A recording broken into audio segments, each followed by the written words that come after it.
Live from downtown Detroit, home of WDIV and Click on Detroit, Local 4 News at 6 starts now.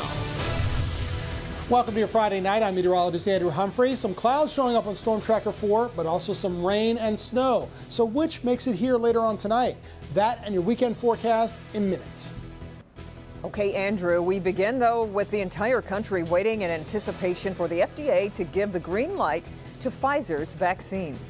With the vaccine just one step away from getting an emergency use authorization, preparations are being put into place for the massive distribution of Pfizer's vaccine. The FDA could sign off on the vaccine at any moment. Today, the U.S. Health and Human Services Secretary saying the first Americans could get the vaccine as soon as Monday or Tuesday, with 20 million expected to be vaccinated in the next few weeks and 50 million total by the end of January. We know that once the FDA green lights the vaccine, the federal government plans to allocate the first 6.4 million doses to states based on their population. Not only is the state rolling out its plan tonight, each individual county also is unveiling how it plans to handle this unprecedented campaign.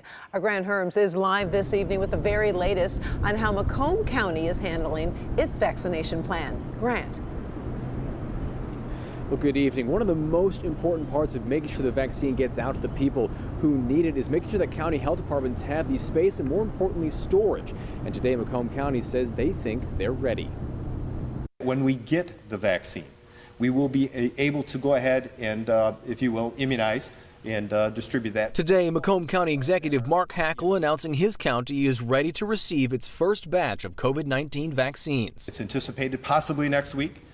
We think there may be that very first shipment somewhere in the, I guess, if you will, Bill's going to get nervous me saying this, but about 1,000 vials. Macomb also saying it's ready to store vaccines as well after purchasing 3 super cold freezers with 2 more in the works to keep the Pfizer vaccine at Arctic-like conditions. Macomb plans to start with frontline workers and then later expand to other sites, hoping to be able to vaccinate upwards of 2,000 people a day by the spring of next year as testing continues. Vaccines work, and this particular vaccine is going to be very important in getting to the level of preventing future infections of COVID-19. In nearby Wayne and Oakland counties, officials there are also eagerly waiting the vaccine, neither releasing just how many doses they're expecting to get, but saying they're ready to follow state guidelines and start with frontline workers. Macomb County will also serve as a middleman for the smaller northern counties like LaPierre and St. Clair, which likely don't have the ability to store the vaccine. Today, one of the health officials from those counties saying the demand to get this right is crucial. It's probably the largest lift vaccination process we've had in this country ever, and it's probably one of the most important. A heavy lift to meet a great need. Now, Macomb County was one of those areas that has struggled to follow COVID precautions and was labeled a hotspot for COVID-19 more than once over the course of the pandemic. The executive even saying today played into some of those fears surrounding the vaccine, as well as the worries that vaccination centers could be overrun by people looking for an end to this pandemic. Back to you. All right. Thank you, Grant. Well, here in Michigan, we are expected to receive about 84,000 Pfizer vaccine doses that will be distributed in 4 phases. Phase 1A includes paid and unpaid people serving in healthcare settings. Phase 1B includes some workers in essential and critical industries. Phase 1C includes people at high risk for COVID-19 illness due to underlying conditions or people 65 and older. Phase 2 is a mass vaccination campaign for all adults. Michigan's Chief Medical Executive, Dr. Janae Caldoun, says she's encouraged about these potential next steps. I'm very excited about the vaccine distribution. It means that the end of the pandemic is near. The state hopes to get the vaccine out to the general public by late spring. The goal is to vaccinate 70% of adults by next year. Well, now the question is, how ready are the hospitals for this? Local 4's Rob Maloney is live this evening with a look at where the area's largest hospitals are when it comes to distributing the vaccine. Rod. Yeah, good evening, Karen. You know, the hospitals have been working on this for months, waiting for this day, and there's a lot of optimism and excitement surrounding this whole situation of being able to distribute a vaccine. And in the meantime, Carolyn Wilson, who is the CEO of Beaumont, had this to say about where her hospital system, the 8 hospitals that she has in her group, have been doing. About a half of the people in Michigan live in our metro area, and Beaumont will serve about a third of those. So we think that weekly with Pfizer, we could get about 14,000 doses. Again, these are just estimates. Moderna, we think we'll get about double of that, maybe 27 to 28,000 a week. Over at the Henry Ford Health System, Dr. Adnan Makara said his 5 hospitals are gearing up as well. Each of our hospitals will be receiving 975 doses. This includes Henry Ford Hospital in Detroit, Henry Ford Wyandotte in Wyandotte, Henry Ford Macomb in Macomb, and Henry Ford West Bloomfield in West Bloomfield, Henry Ford Allegiance in Jackson.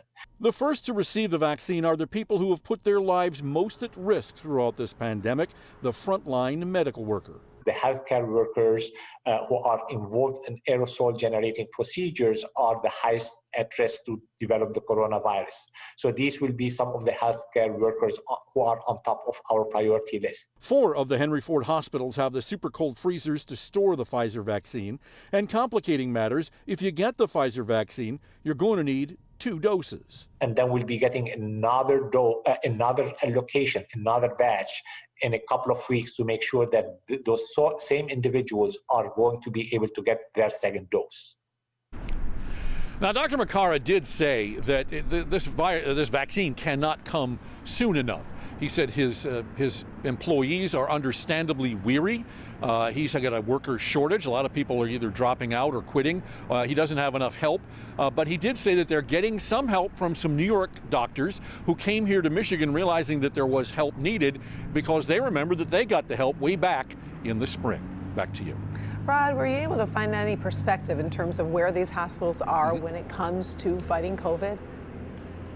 Yes, as a matter of fact, Dr. Makara was very clear about this. He said that in the most recent days, he has seen a decrease in the numbers of cases and in the problems that they're having surrounding COVID. He says it's very encouraging. And when asked specifically about Thanksgiving, he said that they have not seen a significant spike, at least in the Henry Ford system. And so he was encouraged by that as well. Yes, some encouraging news indeed. All right, thank you, Rod. And as we head into the weekend, the state is reporting more than 5,100 new cases of COVID-19. The latest numbers include 61 more Michiganders dead from the virus. Since the start of the pandemic, there now have been more than 426,000 people in the state test positive for COVID-19.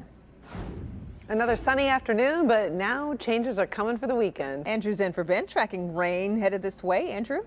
That's right, rain, the key word there. Temperatures, yes, stay above freezing for this evening, even overnight tonight. So no snow in the forecast, at least for this evening and tonight. Temperatures right now are in the low 40s after highs near or just above 50 degrees. 41 still in Lapeer, while it's 45 at Metro Airport, 46 in Adrian. Cloudy, but looking wonderful as we look at downtown Detroit. Motown looking beautiful. Skyline looks great with 45 degrees over at Metro Airport. Wind has picked up a bit, so wind chills running in the upper 30s and low 40s. Rain is right on our doorstep, but is not here yet. But the heavier rain still well to our south and west. But some of those first raindrops appear toward the end of tonight's Pistons game. They're in preseason action tonight. Outside of LCA, temperatures stay in the low 40s. It remains dry through 9 p.m. As you get closer to 10 o'clock, 11 o'clock tonight, when you join us back here on Local 4 News at 11, we'll see some of our first raindrops. So rainy overnight tonight. But what about Saturday when the colder air moves in? Or Sunday? That part of your forecast and your 7-day forecast coming right up. Okay, Andrew. Attorney General Dana Nessel says democracy will die in the U.S. if Texas wins a Supreme Court case to overturn election results in battleground states, including here in Michigan. I think the members of the United States Supreme Court recognize that were they to grant the relief that Texas is requesting, it would essentially mean the end of democracy in the United States of America. And that is not hyperbole. That is the undermining of 4 states in our country that constitute 39 million people. On Monday, the Electoral College will meet to officially cast ballots. Tonight, the family of an EMU student found murdered in her apartment are still searching for justice. 8 years after her death, the case remains unsolved.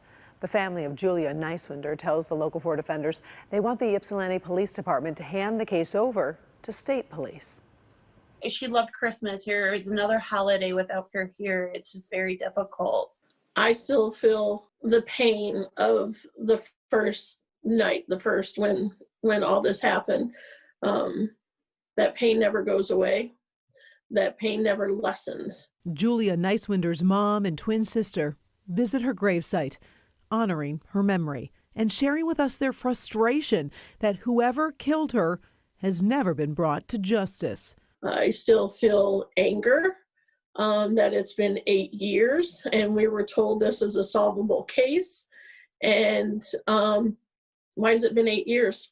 Julia was just 23, the Eastern Michigan student found dead in her off-campus apartment in Ypsilanti back in 2012. She was bound and in a bathtub.